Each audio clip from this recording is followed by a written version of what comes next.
When I started my research, my dissertation in the early 1980s, there was a certain view of the role of the Wehrmacht in World War II, the German view, which was accepted by many other scholars, especially Western scholars, not so much in the Soviet Union, was that the Wehrmacht was a professional military organization which had attacked the Soviet Union, but in large part was also acting as a bulwark against the invasion of Europe by the Bolsheviks, and in any case was fighting a clean professional war, but behind the back of the fighting soldiers were Gestapo forces, SS forces that were committing crimes, but the Wehrmacht had nothing to do with that. So part of my research agenda in the early 1980s was to examine whether that was correct. And as I delved into particular specific files of specific combat divisions, it turned out, as one would expect, that that was not true, that this was a myth. It was a myth of the honor shield of the Wehrmacht, as it was called. And that in fact, the fighting troops were heavily engaged first of all, were heavily indoctrinated in Nazi ideology. The young soldiers, after all, came from civilian society. They'd gone to Nazified schools. They'd been in the Hitler Youth. They were exposed to other forms of propaganda in the media and so forth. And that once they came into the army, they were again subjected to a great deal of ideological indoctrination. So that very much formed their worldview. And when they went to war in the Soviet Union, they had a particular view of what the Soviet Union was about and what should be done to it, and what would happen if they were to lose the war.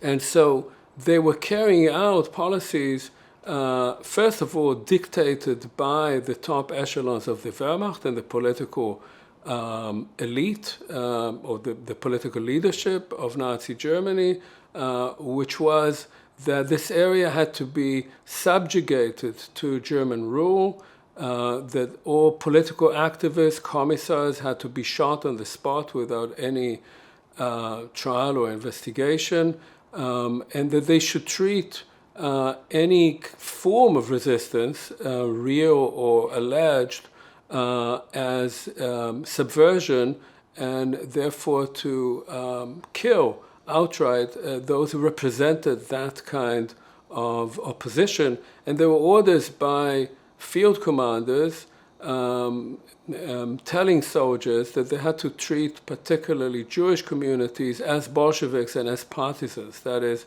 to kill them outright. So this was the general outlook. When one looks specifically at units, at Wehrmacht units, one sees how deeply they were engaged in the killing of thousands of civilians. When they did identify Jewish populations, there are many documented cases of Wehrmacht units killing Jews.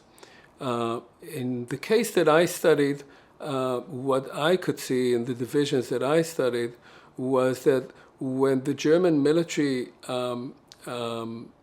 declared, when these units declared that they were going on anti-partisan operations, this was often just a camouflage for what they were actually doing, because they would go on widespread anti-partisan operations and they would have maybe one person wounded in those operations. So clearly they were not actually fighting, and they would then get very high numbers of civilians that they said were partisans, of whom high proportions were Jews. So they were clearly engaged also in killing Jewish populations.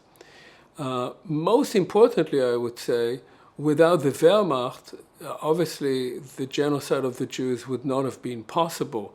So not only were they engaged in killings, they facilitated the entire undertaking of the genocide of the Jews, in that they conquered those areas, they occupied them, and they often marked out for the SS, for the Gestapo, where there were concentration of Jews, where there were Jewish populations within the rest of the population they occupied.